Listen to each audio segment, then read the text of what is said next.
कार्तिक मास महात्म्य और कथा सुनने वाले सभी भक्तों का आज की कथा में हार्दिक स्वागत है। भगवान श्री हरि विष्णु और महालक्ष्मी की कृपा सदैव आप पर और आपके समस्त परिवार पर बनी रहे। दोस्तों, आज है 12 नवंबर और आज है मंगलवार का दिन और आज है कार्तिक मास के शुक्ल पक्ष की एकादशी तिथि यानी कि देव उठनी एकादशी। तो आप सभी को देव उठनी एकादशी और तुलसी विवाह की मंगल शुभकामनाएं। और आज आप सुनने वाले हैं कार्तिक मास महात्म्य का 27वां अध्याय और आज के अध्याय में आप सुनेंगे तुलसी विवाह और भीष्म पंचक व्रत की विधि। ब्रह्मा जी कहते हैं कि कार्तिक मास की शुक्ल पक्ष की नौमी तिथि को द्वापर युग का प्रारंभ हुआ है, इसीलिए इस तिथि को नौमी से एकादशी तक मनुष्य शास्त्रोक्त विधि से तुलसी विवाह का उत्सव करे तो उसे कन्यादान के समान पुण्य फल की प्राप्ति होती है। पूर्व काल में कनक की पुत्री किशोरी ने भी एकादशी के दिन संध्या के समय तुलसी की वैवाहिक विधि संपन्न की थी। इससे वह वैध व दोष से मुक्त हो गई थी। अब तुलसी विवाह की विधि बतलाता हूँ, तुम ध्यान पूर्वक सुनो। 1 तोला स्वर्ण की भगवान विष्णु की प्रतिमा बनवाएं या फिर अपनी भक्ति के अनुसार आधे या चौथाई तोले की बनवाएं, अथवा यह भी ना होने पर अन्य धातुओं को मिलाकर और फिर आप भगवान विष्णु की एक प्रतिमा बनवा लीजिए। फिर तुलसी और भगवान विष्णु की प्रतिमा में प्राण प्रतिष्ठा करके स्तुति आदि के द्वारा भगवान को निद्रा से जगावें। फिर पुरुष शक्ति से और षोडोपचार से पूजा करें। फिर पहले देश काल स्मरण करके गणेश जी का पूजन करें। फिर पुण्यावाचन करके वेद मंत्रों का उच्चारण करते हुए बाजे आदि की ध्वनि से भगवान विष्णु की प्रतिमा को तुलसी के निकट लाकर रख दें। प्रतिमा को सुंदर वस्त्रों से और अलंकारों से सजाए रहें और भगवान का आवाहन करते हुए इस तरह से कहें, देव, मैं आपकी पूजा करूंगा, आपकी सेवा में तुलसी को समर्पित करूंगा, आप मेरे सब मनोरथ को पूर्ण करें। इस प्रकार आवाहन के बाद 3 बार अर्घपाद और विष्टर का उच्चारण करके इन्हें भी भगवान को समर्पित कर दें। तत्पश्चात कांसे के पात्र में दही, घी, मधु अर्थात शहद रखकर इसे कांस के ढक्कन से ढककर भगवान को अर्पण करते हुए इस प्रकार प्रार्थना करें कि हे वासुदेव, आपको नमस्कार है, यह मधु पर ग्रहण कीजिए। तब दोनों को अर्थात तुलसी और शालिग्राम को एक दूसरे के समक्ष रखकर मंगल पाठ करें। इस प्रकार गोधूली वेला में जब भगवान सूर्य कुछ दिखाई देते हैं तब कन्यादान का संकल्प करें और भगवान से यह प्रार्थना करें कि आदि मध्य और अंत से रहित त्रिभुवन प्रतिपालक परमेश्वर, इस तुलसी को आप विवाह की विधि से ग्रहण करें। यह पार्वती के बीज से प्रकट हुई वृंदावन की भस्म से स्थित रही है तथा आदि मध्य और अंत में शून्य है। आपको तुलसी अत्यंत प्रिय है, अतः इसे मैं आपकी सेवा में अर्पित करता हूँ। मैंने जल के घड़ों से सींच कर और अन्य सभी प्रकार की सेवाएं करके अपनी पुत्री की भांति से इसे पाला पोसा है और बढ़ाया है और आपकी तुलसी आपको ही दे रहा हूँ। हे प्रभु, कृपा करके आप इसे ग्रहण करें। इस प्रकार तुलसी का दान करके फिर उन दोनों अर्थात तुलसी और विष्णु की पूजा करें। अगले दिन प्रातः काल में पुनः पूजा करें। अग्नि की स्थापना करके उसमें द्वासाचरी, घी, मधु और तिल मिश्रित द्रव्य की 108 आहुतियां दें। आप चाहें तो आचार्य से होम की शेष पूजा पूरी करवा सकते हैं। तब भगवान से प्रार्थना करके कहे कि हे प्रभु, आपकी प्रसन्नता के लिए मैंने यह व्रत किया, इसमें जो कमी रह गई हो वह आपके प्रसाद से पूर्णता को प्राप्त हो जाए। अब आप तुलसी के साथ वैकुंठ धाम में पधारे। आप मेरे द्वारा की गई पूजा से सदा संतुष्ट रहकर मुझे कृतार्थ करें। इस प्रकार व्यक्ति तुलसी विवाह का पारायण करके भोजन करे और भोजन के बाद तुलसी के स्वतः गिरे हुए पत्तों को खाकर सब पापों से मुक्त होकर भगवान के धाम को प्राप्त होता है। भोजन में आंवला और बेर का फल खाने से उच्छिष्ट दोष मिट जाता है। और अब आप सुनेंगे भीष्म पंचक व्रत की विधि और महिमा। ब्रह्मा जी कहते हैं कि कार्तिक मास के शुक्ल पक्ष की एकादशी से पूर्णिमा तक इस भीष्म पंचक व्रत को किया जाता है। इस विषय में पौराणिक कथा इस प्रकार है। महाभारत के युद्ध में बाणशैया पर सोए हुए महात्मा भीष्म ने जब राजा धर्म, मोक्ष धर्म और दान धर्म का वर्णन किया तो उसे श्री कृष्ण सहित पांडवों ने भी सुना। उसे सुनकर प्रसन्न होकर भगवान श्री कृष्ण ने कहा, भीष्म तुम धन्य हो, तुमने धर्म का स्वरूप हमको अच्छी तरह से सुनाया है।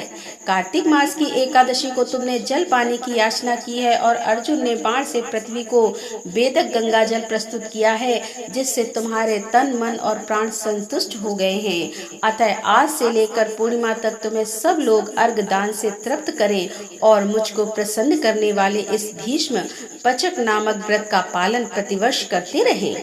अतः निम्न व्रत को सत्य भाव से पढ़कर महात्मा भीष्म के लिए तर्पण करना चाहिए। यह भीष्म तर्पण प्रतिवर्ष करना सभी वर्णों के लिए श्रेयस्कर है।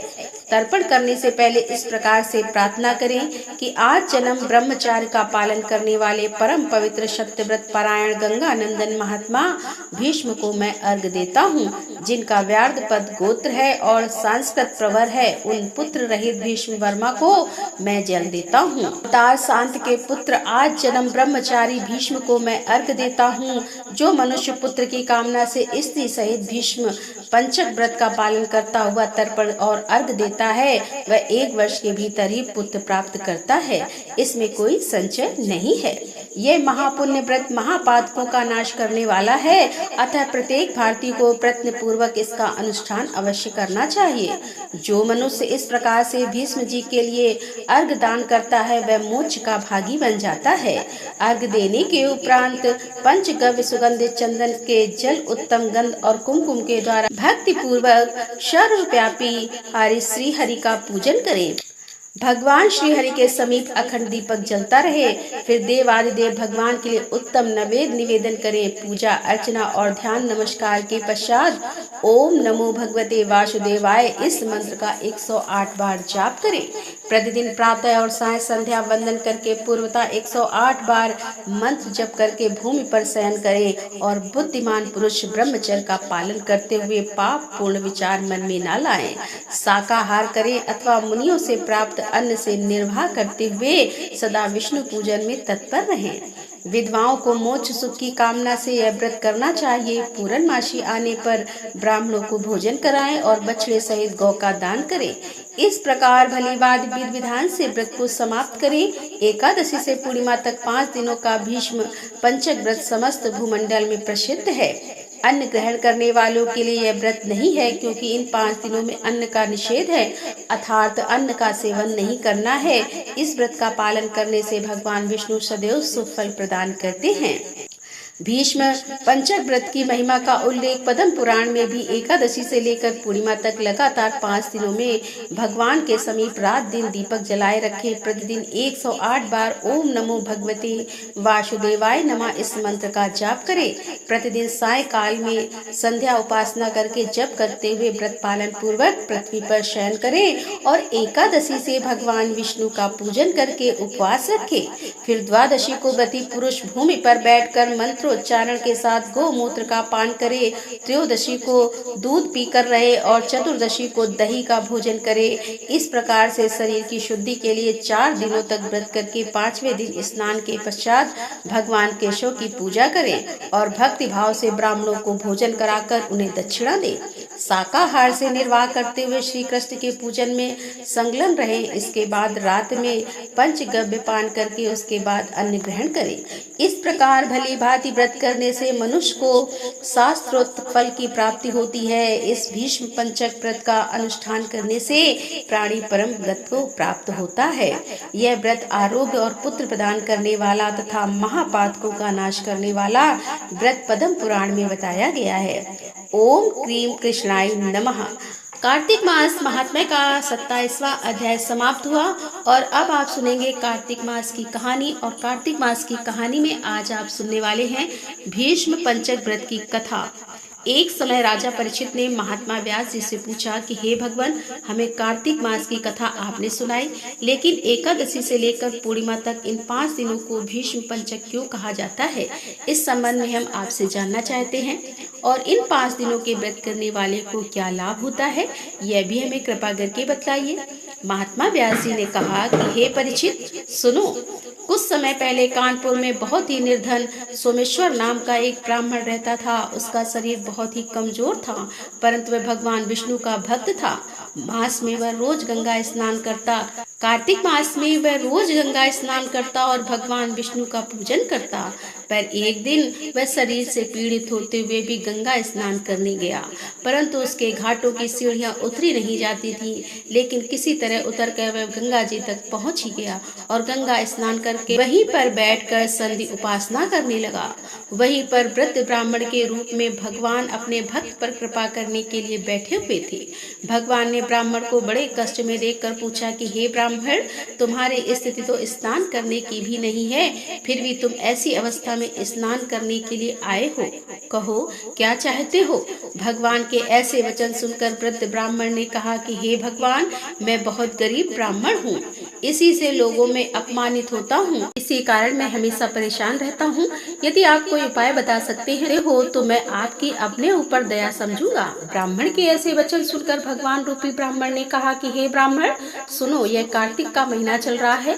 इसमें शुक्ल पक्ष की एकादशी से लेकर पूर्णिमा तक जो ये 5 दिन है, इनको भीष्म पंचक के नाम से पुकारा जाता है।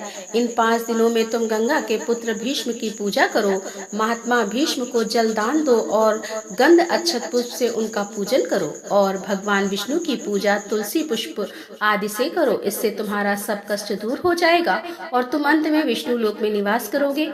हे ब्राह्मण, महाभारत की लड़ाई में जब महात्मा भीष्म सैया पर लेटे हुए थे, उस वक्त अपने प्रिय अर्जुन को उन्होंने सब प्रकार का राजधर्म, व्यवहार धर्म, ज्ञान धर्म कहा था। उस समय अर्जुन के सखा कृष्ण वहीं पर थे। जब भीष्म से कृष्ण ने कहा कि हे पितामह, जो मनुष्य कार्तिक मास के शुक्ल पक्ष की एकादशी से लेकर पूर्णिमा तक तुम्हारे नाम से जल देगा और आपकी पूजा करेगा, वह पूजा मैं स्वीकार करूंगा और उसके सब कष्ट दूर करूंगा। अतः हे ब्राह्मण, तो इस भीष्म पंचक व्रत से महात्मा भीष्म का पूजन कर, इसके करने से तेरे सब कष्ट दूर हो जाएंगे। इसके बाद उस ब्राह्मण ने भीष्म पंचक का व्रत किया और सब सुखों को प्राप्त करता हुआ अंत में विष्णु लोक में गया। इसीलिए कार्तिक मास में महात्मा भीष्म का व्रत भी अवश्य करना चाहिए। इससे सर्व आनंद प्राप्त होता है और अंत में विष्णु लोक की प्राप्ति होती है, मोक्ष की प्राप्ति होती है। तो प्रेम से बोलिए महात्मा भीष्म की जय, भगवान श्री कृष्ण की जय। कार्तिक मास के अंतिम 5 दिनों में एकादशी से पूर्णिमा तक इस कथा को जरूर सुनना चाहिए। तो आज से पूर्णिमा तक प्रतिदिन आपको कार्तिक मास की कहानी के साथ ही यह कथा भी जरूर सुनाई जाएगी। और अब आप सुनेंगे तुलसी चालीसा।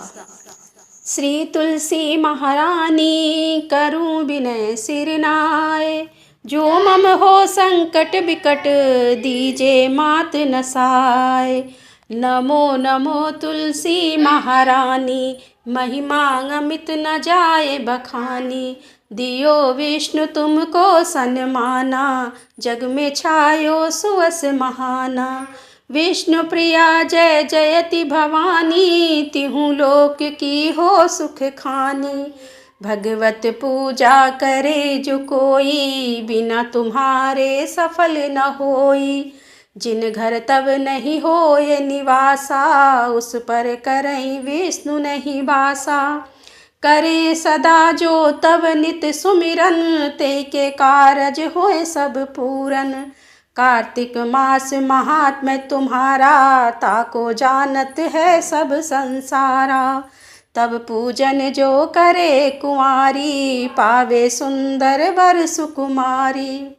करे जो पूजन नित प्रति नारी, सुख संपत्ति से होए सुखारी। वृद्धा नारी करे जो पूजन, मिले भक्ति होवे पुलकित मन।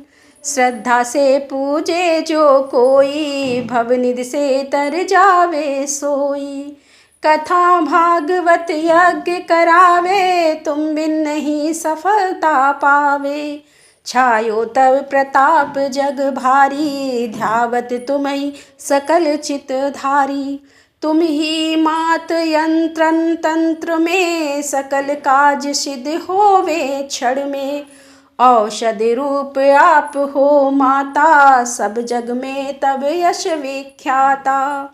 देव ऋषि मुनि और तपधारी, करत सदा तब जय जयकारी।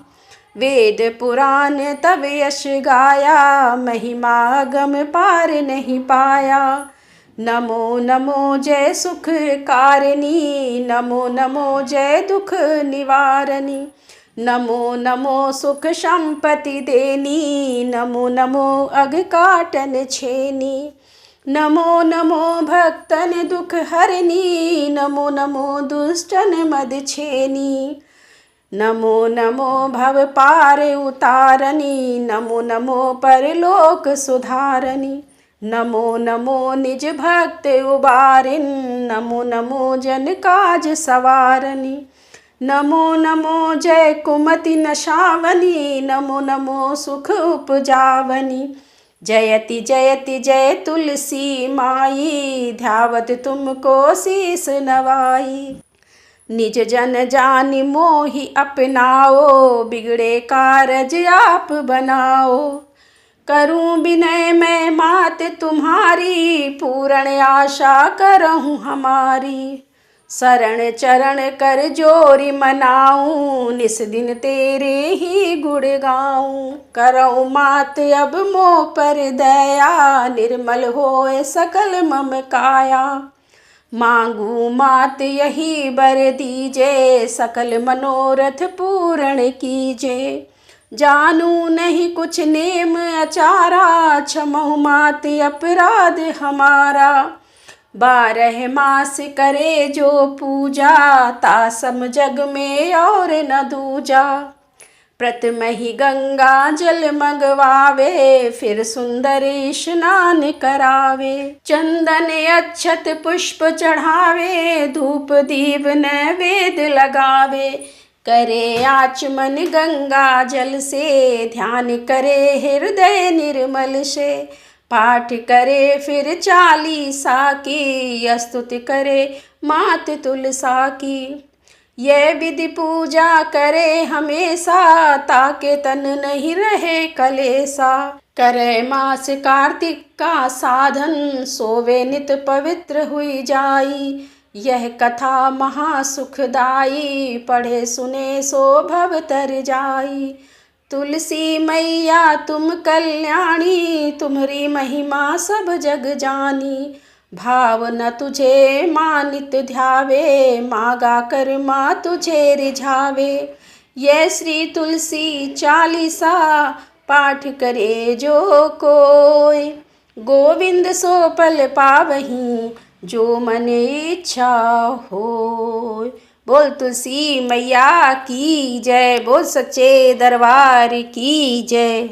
नमो नमो तुलसी महारानी, नमो नमो हर की पटरानी।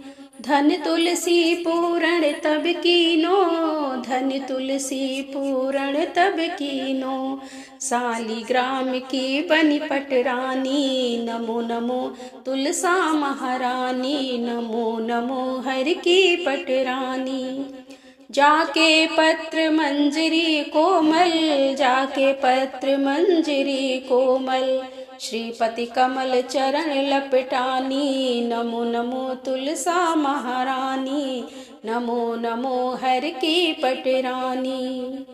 धूप दीप नैवेद्य आरती, धूप दीप नैवेद्य आरती।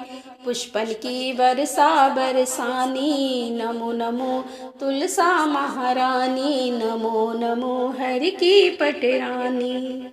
56 भोग 36 व्यंजन, 56 भोग 36 व्यंजन। बिन तुलसी हरि एक न मानी, नमो नमो तुलसा महारानी। नमो नमो हरि की पटरानी।